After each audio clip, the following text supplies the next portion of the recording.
What's up mga homies? So, nandito tayo sa Notorious Motorsport. So, bago ang lahat, meron tayong kliyente from US, no, sir? Oo. Sir, anong pangalan po nila, sir? Red. Ha? Red. Sir Red? Oo.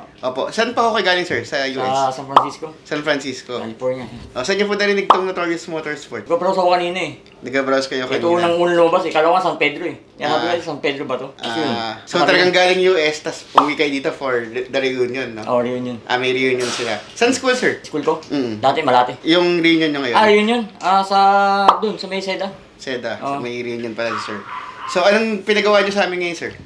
Yung muffler. Headers, Intake. exhaust, tsaka yung mag wheels. Mags. Nagpalit tayo ng mags. Ayos. So, yun. So, binigyan ko si boss ng magandang deal, na magandang laban. So, ngayon, ito na yung ginawa namin sa kotse niya. So, mamaya, ipapakita namin sa inyo kung ano naging finished product.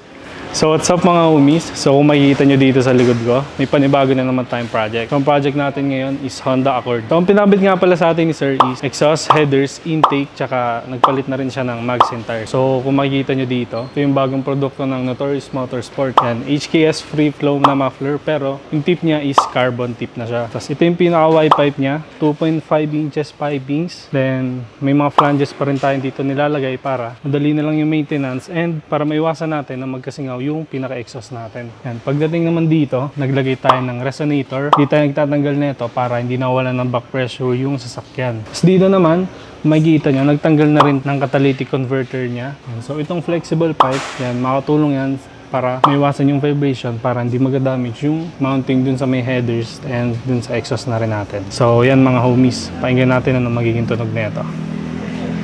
What's up mga homies? So kung makikita nyo dito, yan, kinabitan din natin siya ng mags and tires. So yung mags na pinalit natin is Volk Racing na RE30. Yan, 18 inches, then Arrivo tires. So napaka-pogi na ng kotse ni boss. Ngayon, tingnan naman natin yung air intake system na kinabit natin. What's up mga homies? So kung makikita nyo dito, ito yung kinabit natin sa kanya na air intake system. Yan, so 304 stainless. Then pinalitan na rin natin yung couplers and T-bolt para maiwasan natin na magkasingaw yung air intake. Kasi ito yung filter na ginamit natin, Datatec Tornado na filter. At tapos kung makikita nyo dito, ito yung pinaka headers na pinalit natin sa kanya. Yan mga homies. Pakinggan natin anong magiging tunog nito.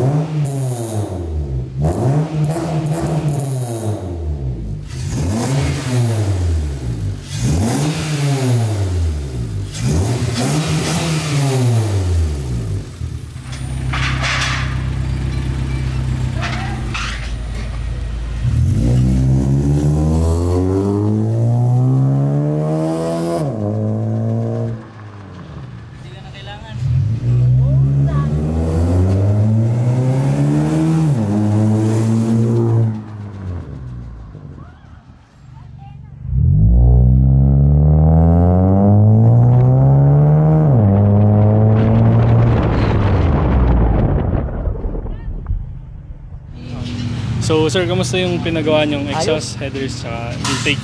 Ayos na ayos. Yung tunog boss, musta? Panalo. Yung hatak sir, okay naman? Okay. Okay na okay.